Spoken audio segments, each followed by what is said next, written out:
A very warm welcome to all our viewers. Welcome to the big discussion. Today we are going to talk about the health of our children. When I say health, I mean what is the condition of our children across the state of Assam? What about the instances, the incidents of child marriage, child trafficking, child abuse, cases under POCSO. In fact, of late we have been reporting a lot about child trafficking cases. In fact, cases were reported, children being trafficked through Sikkim. That was the route that was taken. Of course, they were all rescued. We have also reported a lot about child trafficking cases across the Arunachal border. There were people from the state of Arunachal Pradesh who were involved in trafficking children from different parts of Assam. We also have been extensively reporting about rape cases, rape of minors, rape of girls, teenage girls, lot of incidents still happening, lot of child marriages still happening. Of course, many of those have gone unreported, continues to go unreported, but that does not mean, though the numbers might not be showing, that definitely does not mean that the incidents are not taking place. To give us a much clearer and the real picture about all of these, about how our children are doing across the state of Assam, I have with me Sunita Changkakoti. She is the chairperson of Assam State Commission for Protection of Child Rights. Welcome to the big discussion, Ms. Changkakoti. Thank you so much for joining me. Thank you and welcome. It's lovely to have you on the big discussion. Ms. Changkakoti, I would like to start by asking you, in fact, I would like to request you to give us an overview. What is happening? I'm sure the numbers, if we talk about child marriage, maybe the data might not give us the real picture, but I am sure you have been very closely working, you have been traveling across the state. What is the update there? Let's start with child marriages. Yeah, it is very unfortunate that the cases of child marriage are not reported. So there are many cases in every district. There are hundreds of cases of child marriage, but these cases are not reported because of many reasons. Sometimes there is a elopement. There are some elopement cases where the parents want to settle. Sometimes the cases are not registered as not considered as a child marriage case. For example, I would like to tell you, yes, a girl of 16 years age, she has been married to a man of 25 years old. So these cases is not considered as a child marriage case. But I would like to tell you that this is a case of not only child marriage case. This is a case of POCSO because yes, the girl married to a adult is not considered as, even if she may be having consent, because it is said that it is a consensual marriage, the child has agreed, so they were in love, or maybe the arranger also she has given consent, but this consent is not considered because she is minor, so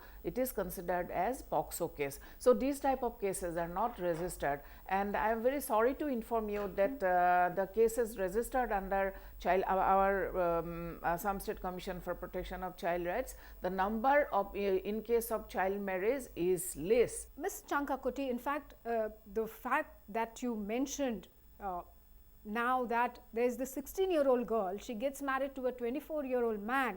Of course, in this particular case, she gave her consent, maybe because she is in love, but the fact remains that she is 16 years old, a minor, and gets married to a 25-year-old man. The case goes unreported. Here are a couple of things which is actually worrisome, very concerning. The fact that she is a minor, she might have said yes, but still legally speaking she is a minor, and like you pointed out, this particular incident, this particular case also falls under POCSO. So in this case, the girl is saying yes, but there might be so many other cases where the girl or the boy might be saying a no. Despite that, child marriages are taking place. The data is not reflecting a worrisome trend, I believe. Yeah, the reasons, there are many reasons for not reporting the cases. Sometimes what happens, the marriage takes place and the people, both the parties, the girl side and boy side, because the marriage has already been solemnized, but they don't want to tell anyone. Even the villagers also don't cooperate. If the authority gets information, childline gets information, by the time the team reaches, everything is over. Done. And the villagers don't cooperate. There are many such cases where the villagers and the family never cooperates, and the villagers also don't cooperate. So this is one of the very important reasons, because people are not aware that child marriage should not take place. This is a very important issue which has to be looked into. So basically the family, of course, we understand that they want the kids to get married, but the villagers, they also stand with the family and they do not cooperate with the authorities in reporting the incident, which also is a concerning but factor. it is not always, but there are some cases where the neighboring people or some relatives inform the authority. Yes. But in many cases, especially in the remote villages, neighbors and villagers and relatives never cooperate. So is the whole issue of child marriage, does this also have to do something about the economic background of the families? Yes, absolutely. Financial background, there are many reasons. Financial background is one of the reasons. Then the recent trend of using mobile phone, using WhatsApp and Facebook, that is also a very important reason. And also social security, especially in the char areas, riverine areas, social security, because when parents go out to work, they don't want to keep their children, their daughters, young daughters at home. So they just want to marry off their daughters. This is one of the reasons. So there are many reasons for child marriage. Right. So and another thing is, even if child marriage is solemnized, no legal action is taken. No legal action. We don't know, is very important. Till now we have not got any information of giving punishment to the those who are involved in child marriage.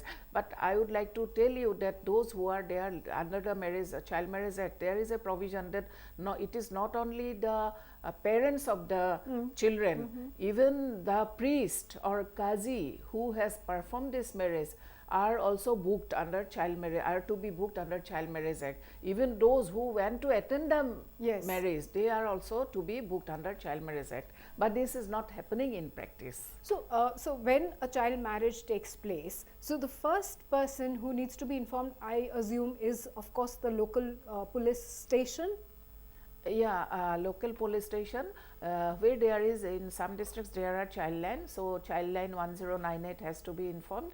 Where in those districts where there is no child line, the police has to be informed. And in every district there is a child protection unit. District child protection officer is there, district child protection unit is there.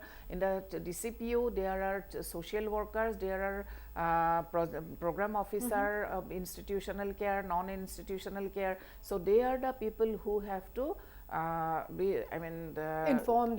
They have to be informed. So is one of the reason of villagers or neighbors or relatives not informing, is that also because they think that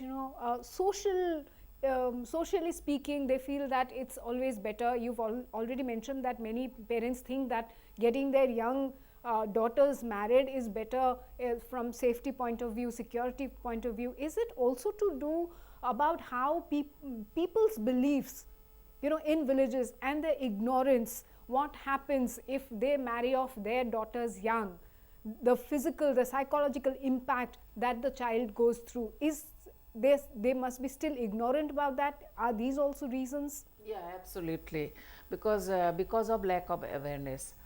Because of lack of awareness, the people, they indulge in child marriages. And what is the punishment? Punishment, there are a Child Marriage Act, there are some sections. So under these sections, the those, as I have already mentioned, Yes. the parents or Everyone. everyone, those who are involved in the marriage, they are booked. There are certain periods of time, I mean years. They will have, land in yes, prison basically. Yes, yeah, Imprisonment, and also Yes. must be a fine, and all of those stuff Yes. will be there. Right. So, of course, what are the steps being taken? What is the government doing? What is the commission doing? Child marriage, for child marriage, we have been now from our commission. I'd like to mention that our commission's responsibility is to monitor. Okay. So we monitor. We are not the implementing authority. So it is an apex body. It is a subjudiciary body. So we have to monitor. If there are some child marriage cases, but no action has been taken by the Yes. concerned authority, then we have to give directions. So apart from this, what we do, I have identified the areas where child marriages have taken place. We go to the areas. We from our end, we organize awareness camps. This is one step. I mean, one. I mean, Measure taken by the operation, Yes. measure taken by SCPCR. And also we hold review meetings with all the districts authority, I mean district DM, and all the concerned government officials. So every district we hold a review meeting, and then initially what we do, we have prepared a template. So we send to the DM, and the template is distributed to all the concerned departments, and then accordingly they fill up the template, and then we sit with them and they give us all the information. Then we try to find out what action has been taken. Say for example, the district child protection unit is there. It is the DCPU's responsibility, it is social welfare department's responsibility, it is the responsibility of the police. So all the concerned departments are they sit with us, and then we want to take stock of the information, what they are doing, what they have done in their district to stop or to reduce or to combat with child marriage. Yes. Ms. Changkakoti, moving on from child marriage to child trafficking, we have seen a lot of incidents. Of course, I would also like to discuss with you cases of child abuse. You know, we had reported domestic helps in several parts of Assam being abused by their employers. Some actually turned very, very ugly, where the victim, in most cases a minor girl, she was, in fact, multiple cases happened. They were really brutally actually abused. So before moving on to those grim cases, let's discuss the status of child trafficking in Assam.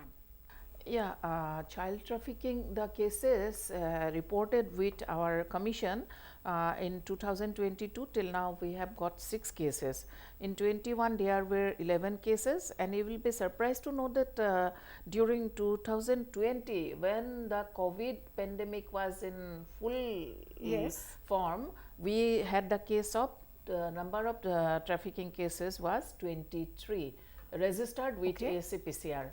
Okay. So but during COVID there was lockdown as well. Yeah. So yes. rather interesting. Yes. Then trafficking cases, we get now it is trafficked cases. Those who have been registered with us. So one case came from Jammu and Kashmir. In that case, the children, and there were, I think there were 3 or 4 children, and the CWC, I mean Child Welfare Committee Chairperson of Jammu and Kashmir, I mean Srinagar, he was calling me, and he informed us that they have found some children who have been trafficked to Srinagar and they have been rescued, and they have been sent to the children home in Srinagar. So it is not that we know that trafficking is our children are trafficked to Bombay, mostly Mumbai, Delhi, and the big cities.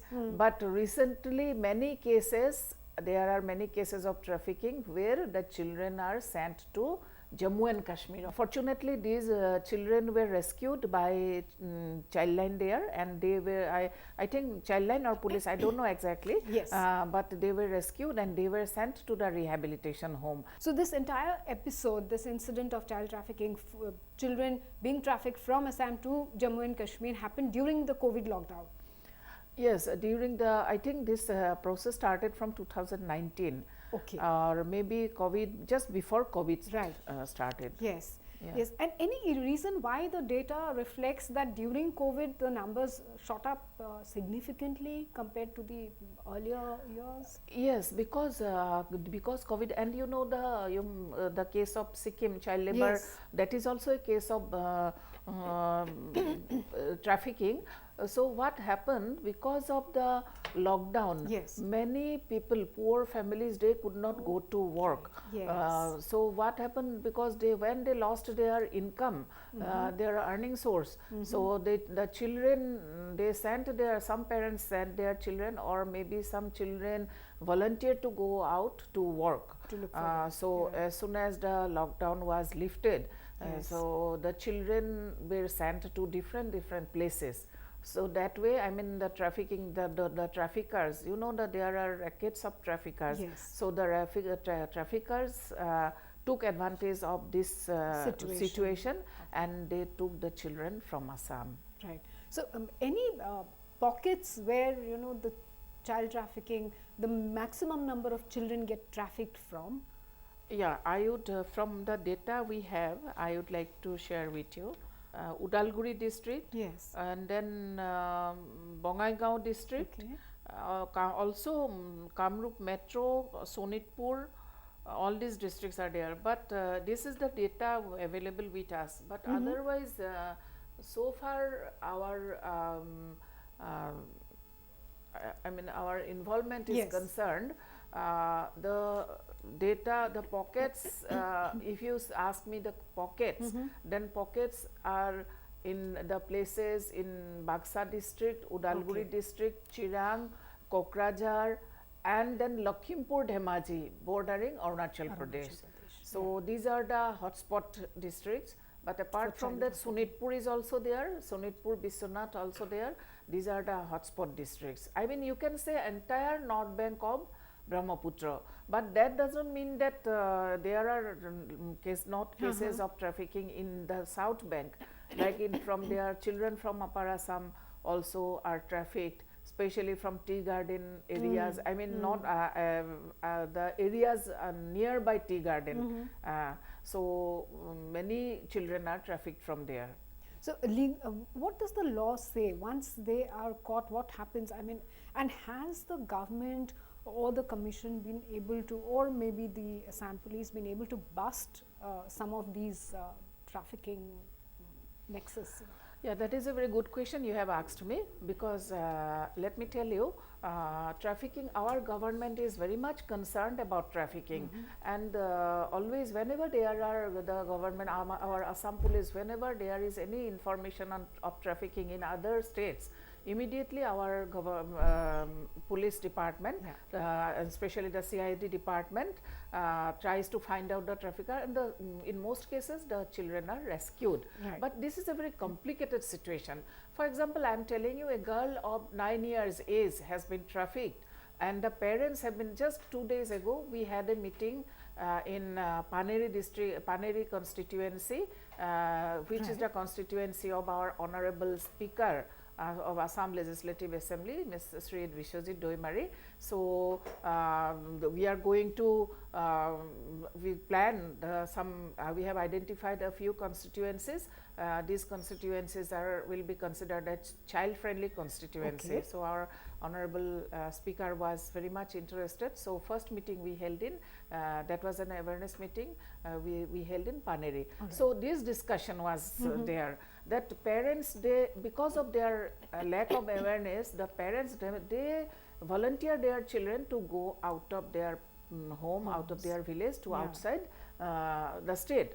But so far the money is coming, everything is good, well and good. Yes. But when the money stops coming, then only they realize, and then only they report to the police. By the time it is already 2 years and 3 years have passed, then what happens, that girl has grown up, 9 years old girl has grown up, her features have changed, and also her identity has been totally changed. If her name was Meena or Rita, by now her name has become Sania or Sonia or something like that. Right. So totally her identity has been changed. So now in this case police cannot do anything. I personally had this kind of experiences. This is one of the reasons. And also although the police is very much, I mean our government is very much concerned, as you have asked about the law. Yes. Now the point is, the girls have been brought back, they have been rescued, and they have been rehabilitated, they have been sent back to their parents. Now the question about the traffickers. Yes. Now it is very difficult to identify the traffickers, and even if the traffickers are identified, there is no strict legal action to be taken against these traffickers, for which because the traffickers, they get bail, and then again they after a period of They time just get back they to come the back. same old. So this is happening, and that is why trafficking has not been stopped. Right. So the racket continues, and Yes. children continue to get trafficked, they continue to get abused in the process. So Ms. Changkakoti, we have also seen a lot of child abuse cases, and when I talk about child abuse, I am not referring to the rape or cases under POCSO, but here it's something to do with the domestic help. Many families across India, they have children or youngsters as domestic helps at their homes. In Assam, we reported a couple of cases where it was really very, very sad to see the child getting brutally abused in some cases. So what is happening there? How many cases have been reported, if you can share some data on that, and also what action has been taken? I would like to share with you the data of child labor during the total child abuse case. Total number is 296, but during 2022 number reported so far is 28, and this is total number of cases of child abuse, including CNCP, that means CNCP means child in need of care and protection, then corporal punishment, child labor, and POCSO. Then during 2021, 73 cases have been reported. Yes. So during 2020, again that was the period of COVID pandemic. 80 cases were reported. So highest, that was the highest number. No, not highest. In 2019, the total number of cases reported was 115. Now this is the case of child labor. I mean altogether child abuse. So if you ask me about child labor, so child labor cases also have been reported during 22. We have child labor cases. Only 4 cases have been reported, and 21 there are many, number is more. So I would like to share with you a few cases of child labor. One case was very, I mean our government was very much concerned, and our honorable Chief Minister was also very much, he himself was involved, and he was very much concerned about this child labor case, because there were about 80 as per information there are about 80 number of children working as child labor in the state of Sikkim, and our Assam police was quite active in rescuing the children, the rescue of these children, and most of the children were rescued. And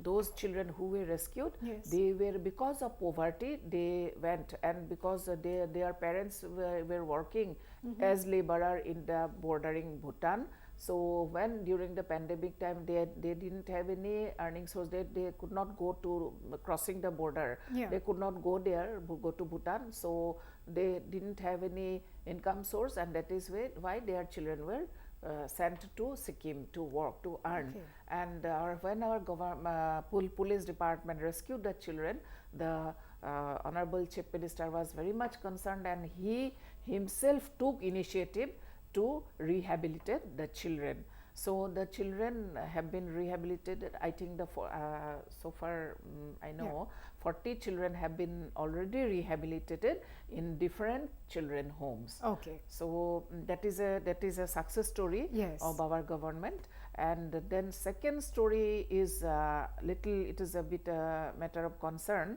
because as you are aware, Yeah. very recently a girl of 8 years old, 8 years, she was kept as child labor in a family. From the media, when we came to know, we took suo motu cognizance and we wrote to the police, the SP of the district, Jorhat district. In the meanwhile, the couple was arrested, Right. but unfortunately they got bail and they got released, I think within 24 hours. And then also what we did, the child has been rescued, and it is very pathetic that the mother also is responsible for the child to make her child labor, Yes. because mother has already been married to someone for the second time. So she is not very much concerned about the well-being of the child. So the child has been kept in a children home. Now what we did from our commission, because we know that the person has got already bail, we wanted that this case has to be registered under section 75 of Juvenile Justice Act, Child Labor Act, as well as IPC, because there are many marks that the child had, the child was brutally tortured. So we wanted to incorporate IPC also. Right. I don't know the legal procedure, how the parents, the couple got bail in a short period of time, and that the person has to be, should be taken against this person, because you see they are not they are aware, socially aware, and they are not illiterate people, Right. and the people employee of a big organization, so they have to be given some punishment. Unless this type of people get some punishment, then some legal action is not taken, then there will be many such cases of child labor. Because people think that yes, I can keep child Yes. labor, I can engage a child labor, there is no any legal action against me. And Maybe continue there will be abusing. some hue and cry, but Yes. that will be, then after that everything will be all right.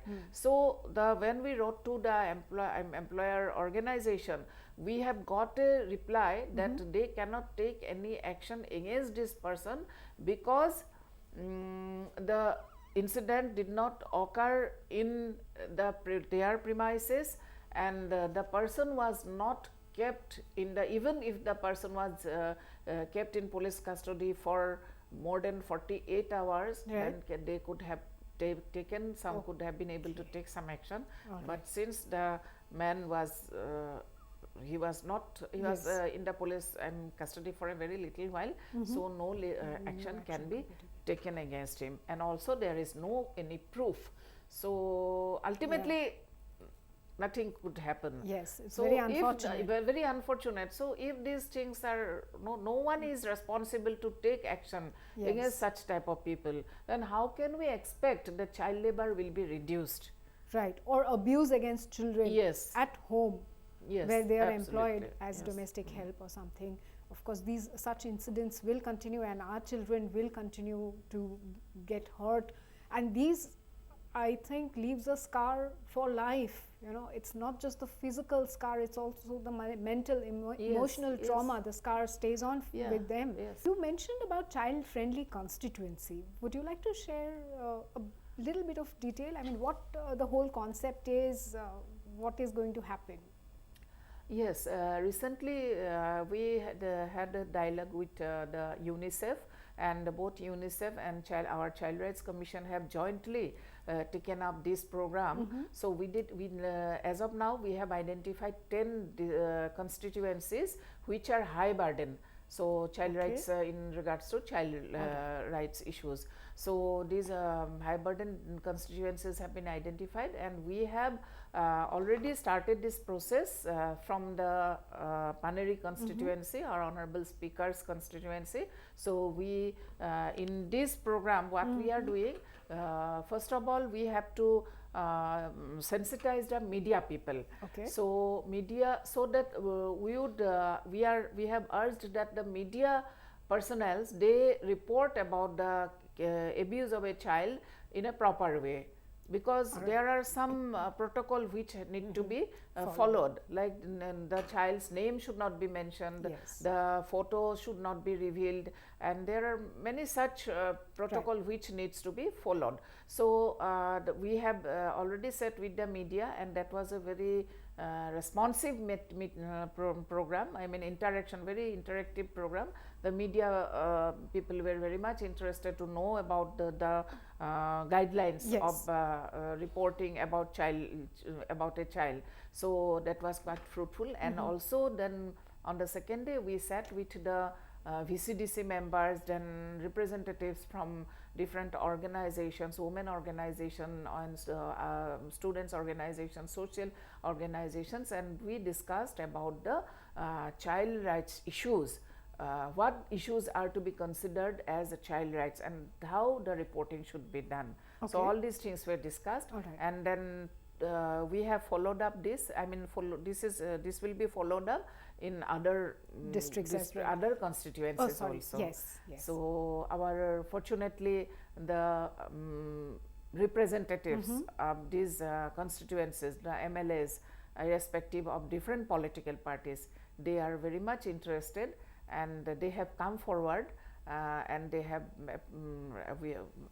they have taken in interest, and they have taken initiative. So basically this whole idea of, or the concept of child friendly constituency is sensitizing the media and the public, the locals, about child rights, and ensuring that the children stay safe. That must be the crux of the whole thing. And the representative from the constituency, because he being the leader of the constituency, he should also take interest, so that there are no cases of child rights violation. And he can, because he being the leader of the constituency, he can give direction to the police authority or the authority, concerned authority, that how to react with these cases of child right violation, how to respond to these cases. So how the number of such cases can be reduced, what steps can be taken. It is not only the case of POCSO, child labor, or child marriage. There are some other issues of child rights violation also. Say for example, dropout, school dropout, and non-enrollment. So all the children should be, 100% of children should be enrolled in the schools, and there should not be dropout. So that there is no dropout cases, the parents have to be made, generated awareness. Also, the children should be able to find interest in going to the schools. They should be able to find interest in studying in the schools. These are the things which also needs to be looked into. And also there should not be any case of corporal punishment, and there should not be any cases of even domestic violence, or domestic abuse on the children.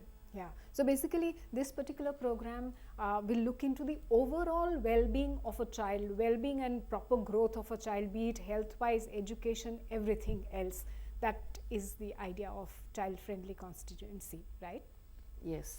Okay. So lovely program that you all have initiated, and really good to hear from you on these very, very important issues. We are hoping that next time when we meet, we will be talking much about the achievements, more about the success stories. And of course, next time when we meet, I am hoping that you are going to tell me that, okay, Oineetom, there are very few child marriage incidents, or maybe the number of trafficking cases have gone down significantly. I hope, will be talking about more positive things next time around as far as the well-being of our children across the state and the region is concerned. Thank you so much, Ms. Changkakoti, for joining me today for the big discussion, and looking forward to more interactions with you. Thank you, viewers, for watching. Till we meet again, goodbye, take care. Thank you, Ms. Changkakoti, one more time. Thank you.